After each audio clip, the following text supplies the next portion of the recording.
Yes, the truth is I was a consultant. Hello and welcome. Welcome to Input English. I was a consultant. What's that all about? Well, let's go back. When I grew up, I'd never heard the word consultant. It never was in our vocabulary. It was nothing we ever thought of.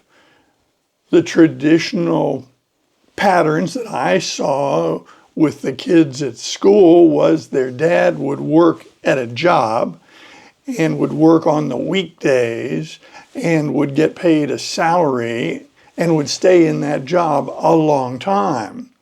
And back in those days, typically mom was at home raising the kids.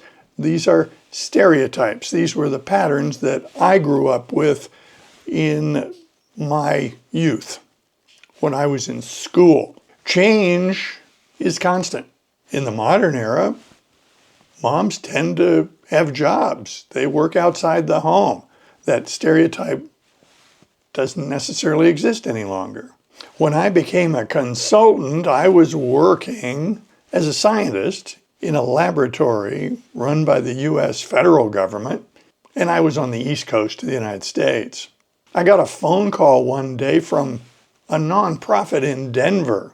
The lady introduced herself and asked if I had a few minutes to talk about my field and their nonprofit.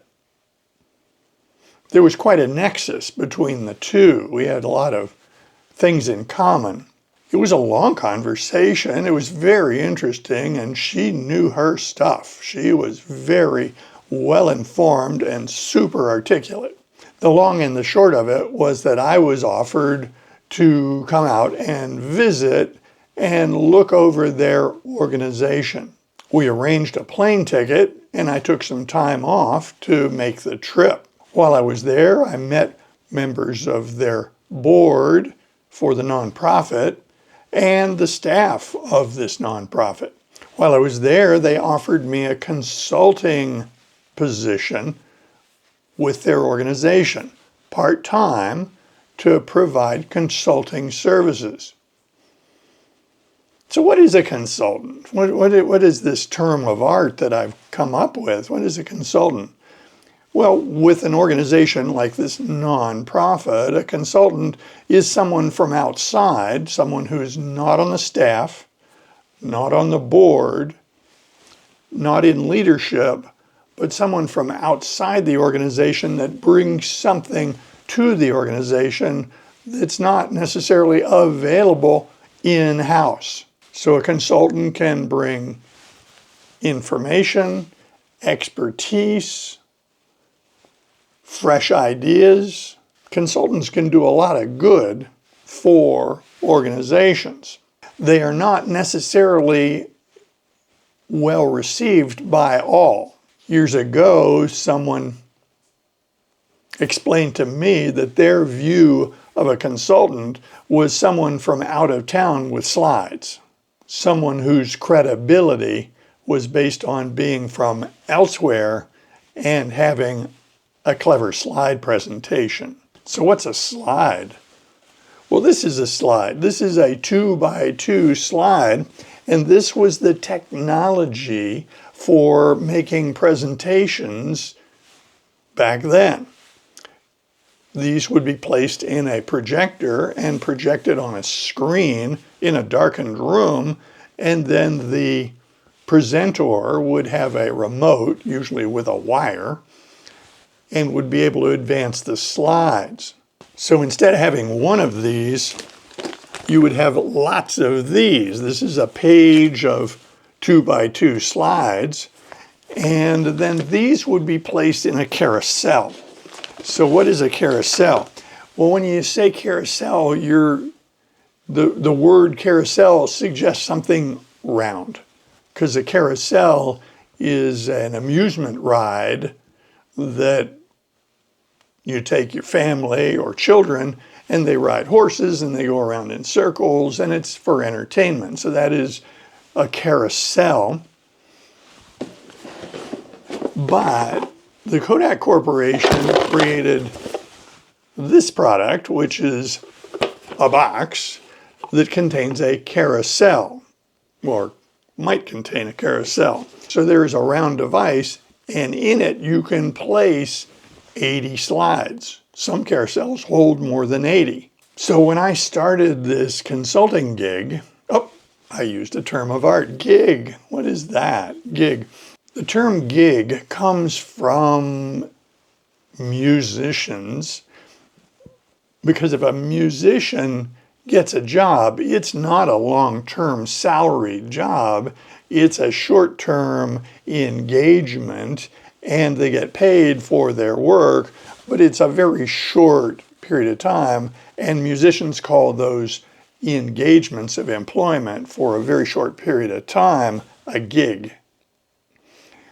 Now that term from the music industry has been picked up by popular culture, and now if you work as a temp or as a casual employee, this is a gig type job.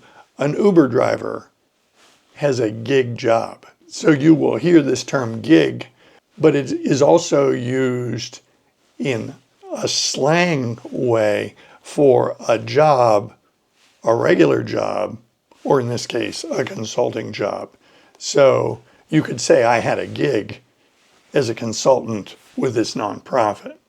So when I started that position as the consultant, I needed to make some presentations to board members, the staff, and other interested parties in the community, because this nonprofit was connected. So I had my carousel with slides, and I would show up and they would have a slide projector that was compatible because Kodak made the carousels and the projectors. And so when I arrived, I would fit my carousel with all my slides onto the projector, test it, and then give my presentation. I can remember back in that era how proud I was one day when I put my presentation together with two carousels. That is, I had two of these with two round gadgets full of slides, and they were synchronized. So I knew my talk, I knew my slide deck, I knew what was in the carousels. And when I gave my presentation, we had two projectors and I had two remotes, which I hooked together with a rubber band. And I had to keep track of which was which. And these remotes had wires leading back to the projectors. So primitive by modern standards. I can also remember when PowerPoint came out. And I thought, oh, this is terrible. I've got all my slides. I've made thousands of slides. I've got all these slides in pages. They're well organized, and I know exactly what I have. And now I have to make PowerPoints? Horrors. Well, I did. And actually, PowerPoint presentations are much more flexible than dual carousels, and you can do much more to express yourself and demonstrate things using PowerPoint. So during my career, I had to convert from one carousel to two carousels. I thought that was just an amazing upgrade. And then from that to PowerPoint. So how do people view consultants?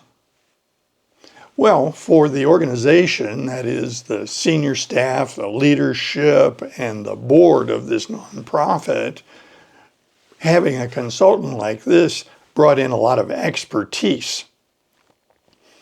And it allowed them to solve problems more precisely and more quickly. Having a good consultant prevents these people in the nonprofit from feeling that they are just wandering around in the dark. They have some direction. They have some guidance. A negative aspect of having a consultant or being a consultant is the criticism that the consultant doesn't have any skin in the game. That phrase indicates that the consultant isn't really a member of the team, and if something goes badly, they won't be hurt. They can step aside and let things happen without taking the damage themselves. To counter that, the advantage of a consultantship, that is, for an organization to have a consultant, is not only can you get expertise, but you can get fresh eyes. You can get a new look at the problems that they've been trying to solve for a while, and this fresh look at these old problems can be very helpful. When I started this consultantship, I tried to anticipate the potential problems of being an outsider who would fly in on a quarterly basis and spend maybe a week in-house and then fly away. How do you develop any credibility for such a relationship between the consultant and the staff? How could I be certain that they would trust me and believe the things I told them? So I approached this by trying to get to know them, know their names, know their interests, and engage them in conversations. I really tried to build relationships with the staff so that my help would be valued. Now, in the Denver area, that was relatively easy to do because of the proximity to the Rocky Mountains. So over time, what I would do is come into town, look at the things we needed to take care of, but we always scheduled a day retreat with the staff, just me and the staff. And if it was in the spring or summer, that retreat was hiking in the Rocky Mountains. And if it was winter, that retreat was snow skiing in the Rocky Mountains. Now, to the casual observer, those trips to the Rockies might have looked like fluff. They might have looked like meaningless waste of resources. But I don't see it that way at all. No, we talked about a lot of things, and when we were hiking, we talked shop, we talked strategy, we talked a lot about the business at hand. More importantly, we were developing relationships and trust. As I look back to those years working with that organization, one of the smartest things I ever did was mandate that we would have quarterly retreats so that we could talk about things off-site. It's not an accident that corporations in the 21st century do off-sites all the time. This is a very common strategy. I was never told to do that. I did it intuitively because I wanted the benefits of building that trust among us. I consulted with this organization for several years, and I found it very rewarding. It was great to see the progress that they made over the years. We were able to identify someone in the community with sufficient expertise that I could move on and let them handle these functions that I had been doing for them in-house. Now in the 21st century, consulting jobs and the need for consultants are really common features of business. You see this all the time.